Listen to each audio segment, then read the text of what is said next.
সজনে ফুলের রেসিপি। সজনের ডাঁটা আমরা খেয়ে থাকি। আজ সজনে ফুলের ভর্তা বা সিদ্ধ তৈরি করব। Welcome to my YouTube channel আর কুক হাউস। সজনে ফুলের ভর্তা খুব সহজেই তৈরি পদ্ধতি। পেঁয়াজ কুচি কুচি করে কেটে নিই, রসুনও কুচি কুচি করে কেটে নিই, কাঁচা লঙ্কা চিড়ে নিই, সজনে ফুল ভালো করে ধুয়ে নিই। আমি 3-4 বার ধুয়ে নিয়েছি যাতে ফুলের মধ্যে কোনো নোংরা না থাকে। এরপর কড়াইয়ে সরিষার তেল গরম করে নিই।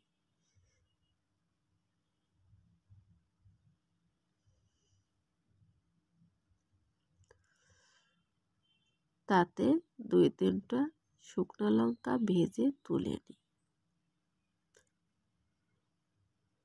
এরপর ওই তেলেই কালো জিরা ফোড়ন দিয়ে পেঁয়াজ কুচি, রসুন কুচি দিয়ে 2-3 মিনিট ভেজে নিই।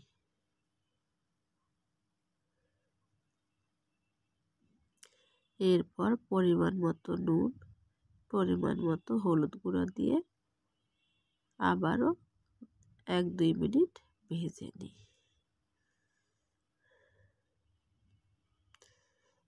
এরপর ধুয়ে রাখা সজনে ফুল দিয়ে দিই। ফুলগুলো ভালো করে উল্টে পাল্টে মিশিয়ে নিই এবং ভালো করে ভেজে নিই। 3টি চেরা কাঁচা লঙ্কা দিয়ে দিই। ফুল খুব ভালো করে ভেজে নিই। এবার একটা টমেটো কুচি করে দিয়ে দিই। সবগুলো উপকরণ খুব ভালো করে ভেজে নিই।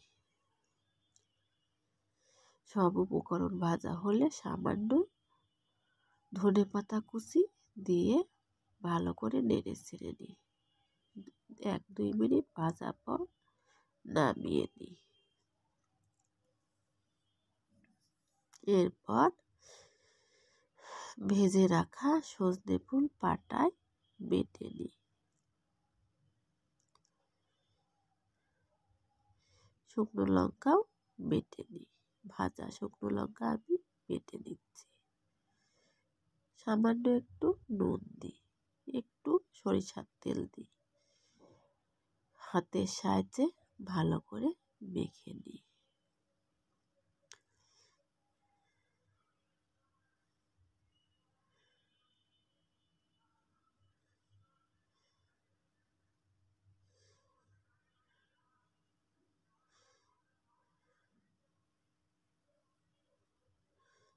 মাখা হলে বাটিতে তুলে নিই। রেডি আমার সজনে ফুলের ভর্তা রেডি। বাই দ্য ওয়ে, আজ এই পর্যন্ত। দেখা হবে অন্য কোনো দিন অন্য কোনো ভিডিও নিয়ে। ভিডিওটি ভালো লাগলে পাশে থাকবেন, উৎসাহ দিবেন। সবাই ভালো থাকবেন। ধন্যবাদ। আজ এই পর্যন্ত।